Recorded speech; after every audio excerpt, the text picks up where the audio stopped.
Hello everybody.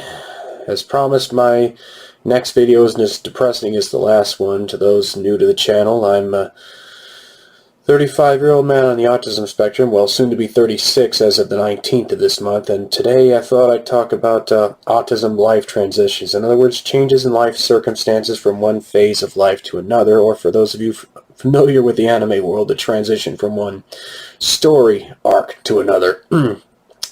These changes can often be quite difficult for anyone, but especially for those of us on the spectrum, because so many of us are dependent on ritual and routine, and when this gets altered, it could lead to psychological distress and in some cases even meltdowns. While routine and ritual are often quite valuable for us to function, there are cases where life just happens.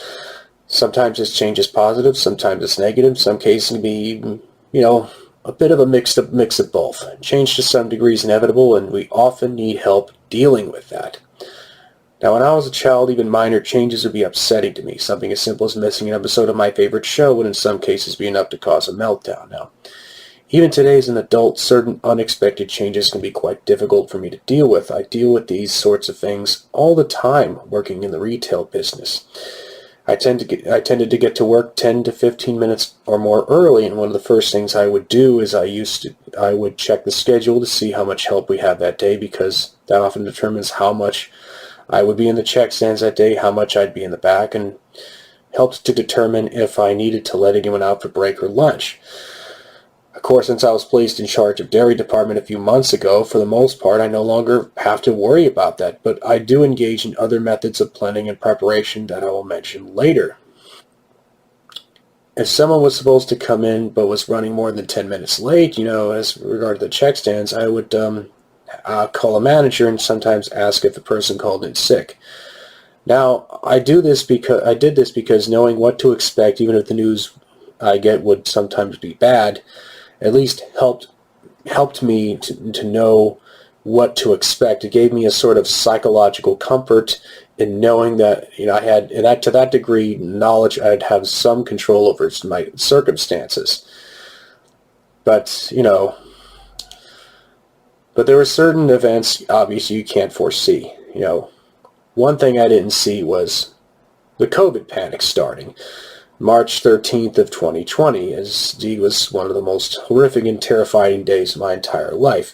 It wasn't because I was afraid of COVID itself, but because the panic and uncertainty surrounding it and the closer calling in sick that night, not from COVID but something unrelated, on top of that caused me to spend my entire shift struggling not to have what would have been the worst meltdown in years. I was and still am disgusted, horrified at the irrational, selfish hoarding behavior I witnessed that day, especially.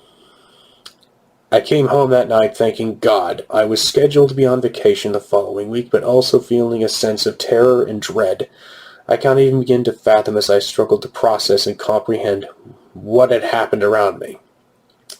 I felt like I was living in a third world country, or that some dystopian apocalypse occurred.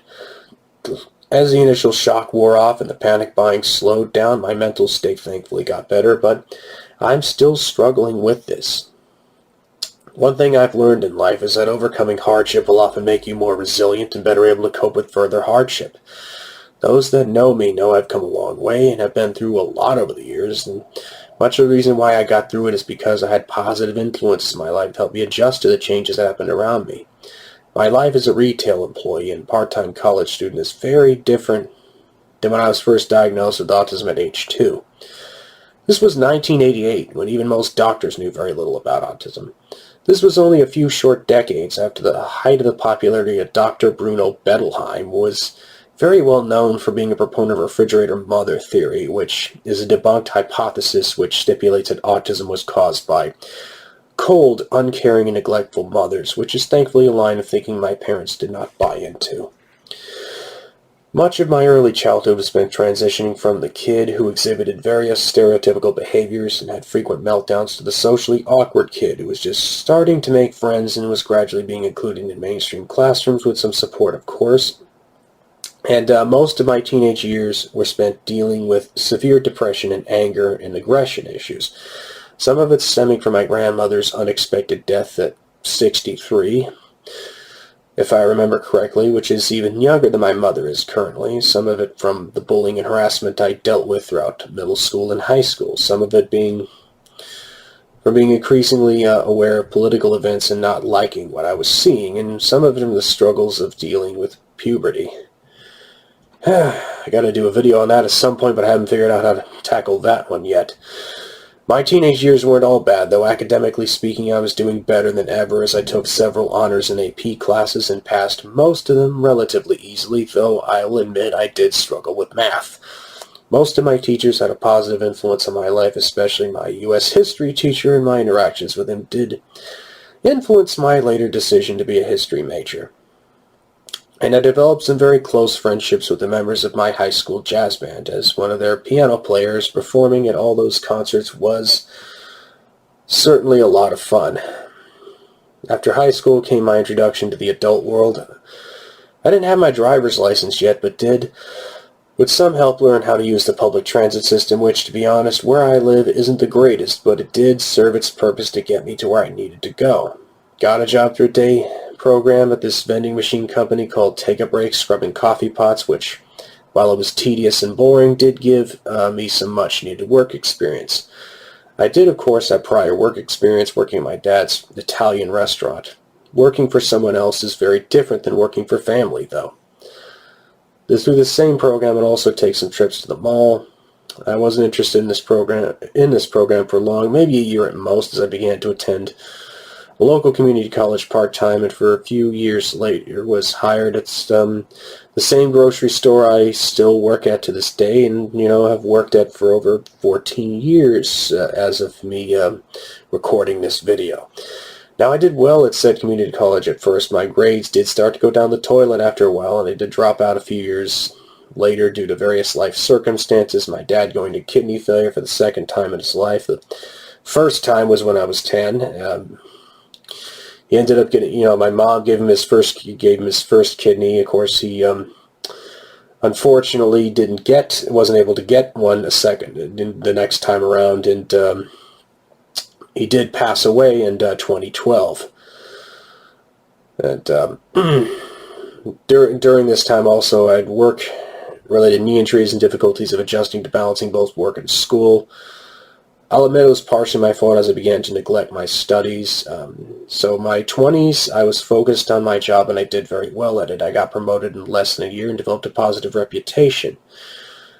And I was very close to the manager that hired and later promoted me. This particular manager got promoted to district supervisor, and then promoted again to district manager, and then got promoted a few more times and is now a company VP. At this job, I also met someone who became and is still a close friend of mine. We started a conversation at employee orientation about the declining quality of entertainment, and it's a conversation we've had again and again in some form or another. We've had, of course, plenty of others as well. I went through a few managers after my first one got promoted, and eventually ended up with one of the worst managers I could have possibly gotten. Not going to go into too much detail about what this manager did, but he later got fired for misconduct, and also I kind of promised to not go into too much detail,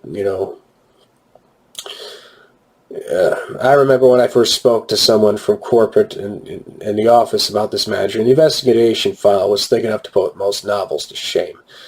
This manager was bad enough to where I requested and was granted a transfer to a different store in the company. Me moving to where I was a bit further away from my original store also factored into my decision.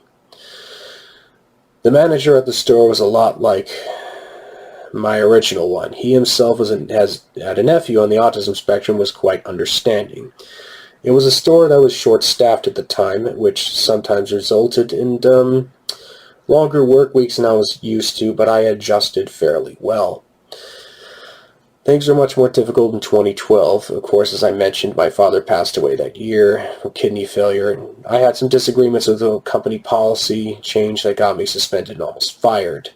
While as a condition of keeping my job, I'm not allowed to say much about that situation. I will say that I'm one of the main reasons why the company came to the conclusion that it needed a social media company policy.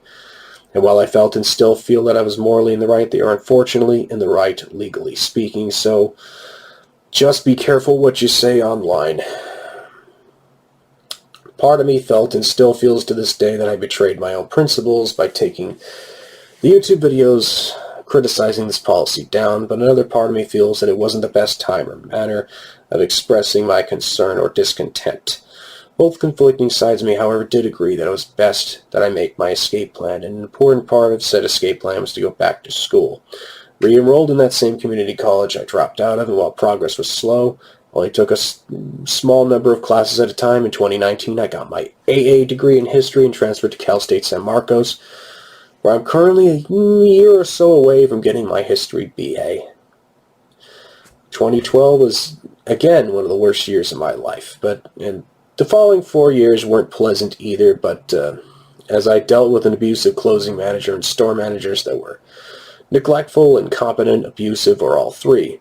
None of them may have been as bad as the manager I originally escaped from, but said closing manager and the store manager at the time were bad enough to warrant me filing a grievance with the union. And I eventually had to deal with the check stands, which were both a sensory nightmare for me and were hard on my bad knee. Mitigation and precaution strategies have made some of this easier, but it was still a struggle. The transition to coping with the check stands most difficult in my professional life, and dealing with bad managers made me realize that I had to stand up for myself, that I shouldn't have to tolerate a toxic work environment driven by discrimination, harassment, and bullying. An environment that, thankfully, is no longer present today. Said trials and tribulations were, while unpleasant, made me realize that my mother wasn't always going to fight my battles for me, that I, as an adult, was responsible and needed to take control of my own self-advocacy.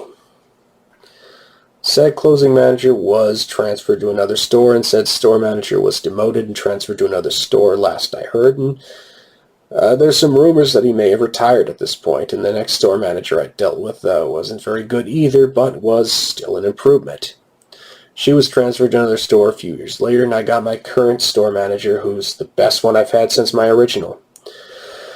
Thanks to him listening to me and giving me a chance, I'm now in charge of the dairy department. This means, as I've said earlier in the video, for the most part, I'll no longer have to deal with the check stands, and of course I'll also have a schedule to make work-life balance and balancing school a bit easier. As I've said before, I still have to plan ahead to preserve my sanity as well as perform my job effectively. Mondays, I have to do weekly milk inventory, which has to be done before 9 a.m. Process starts, after the milk load's broken down and checked in. Tuesdays are last day of the old ad. If I have the time, I change out the end caps displays. It's also an order day. It's technically a one-day combo order. In other words, all the stuff aside from milk is ordered that day.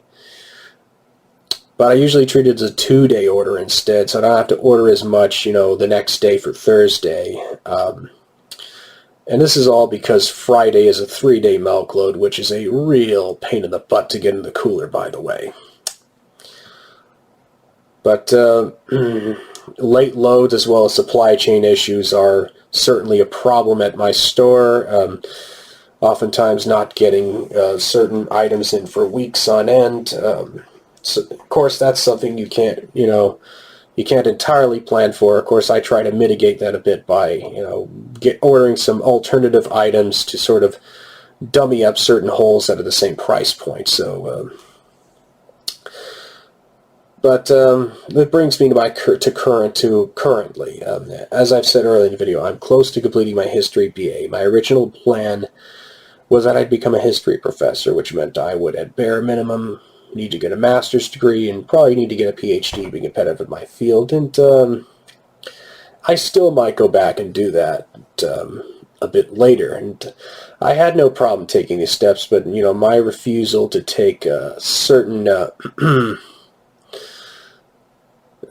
take the COVID shot for reasons I won't state in this video, but I've already stated in a video on my political channel, would make my original career goal no longer possible at this point in time.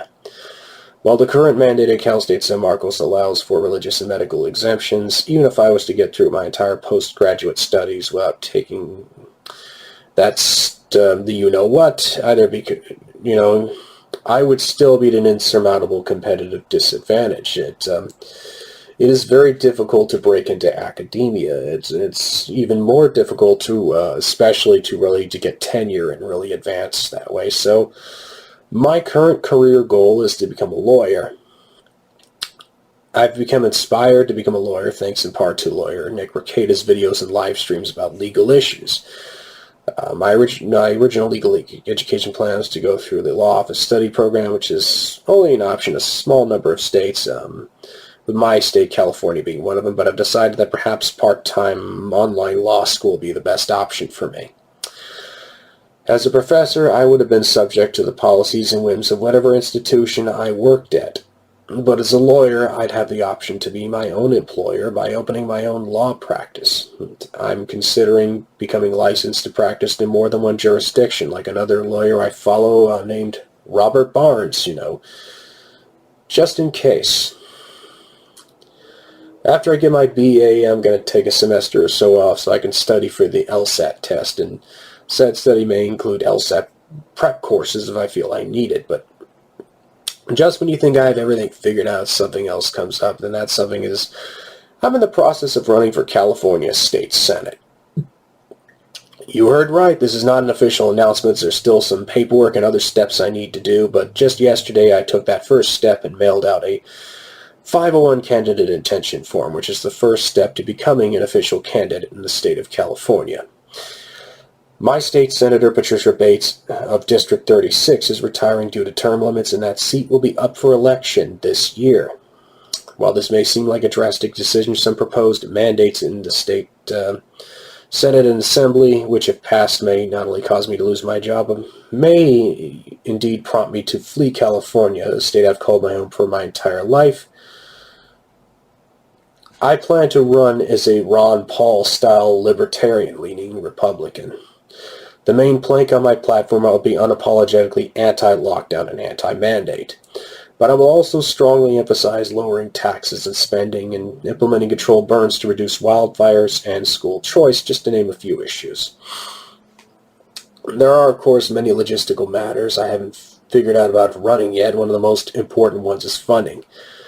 Assuming it doesn't violate any campaign finance laws, if I do run, I may set up a GoFundMe or something similar. Now, if I somehow manage to win, being an elected official will be quite a profound adjustment, one that will require me to resign from my current job, and I hopefully will still be able to pursue part-time law school performing my duties. I say this not to make the video political, as I've made a decision a few years back this channel will for the most part remain apolitical. But politics has become so entrenched in our everyday lives that the lines between the personal and political blur to the point where such distinctions can sometimes become meaningless. I just ask if you are one of those people who wants to rip me apart for this, to at least take it to the video I mentioned on my political channel. The link is in the description. Throughout each of my transitions, I had to make an important decision about where I want to go in life and plan for my future, a future that isn't as always as certain as I would like. While this often leads to unexpected paths and occasional mistakes, I am who I am today because I made the decisions I did, both positive and negative. If there's one lesson I'd like you to get from this video, it's this. Life is confusing, and while you often feel lost and confused, that's okay. Once you become an adult, you figure out very quickly that most people are to some extent figuring things out as they go along. And if you take longer to reach certain milestones, it's not always because you're a failure. It's because we often need to reach our goals on our own time. I got my driver's license, for example, when I was 30. I will probably be 37 years old when I get my BA, and will likely be somewhere in my early 40s when I complete my legal education. Sometimes I fall into that trap by comparing myself to others, but when I do, I remind myself that I'm living my life and they're living theirs. So those of you going through times of uncertainty, regardless of whether you're on the spectrum or not, I wish you the best of luck on your endeavors. Thanks for listening.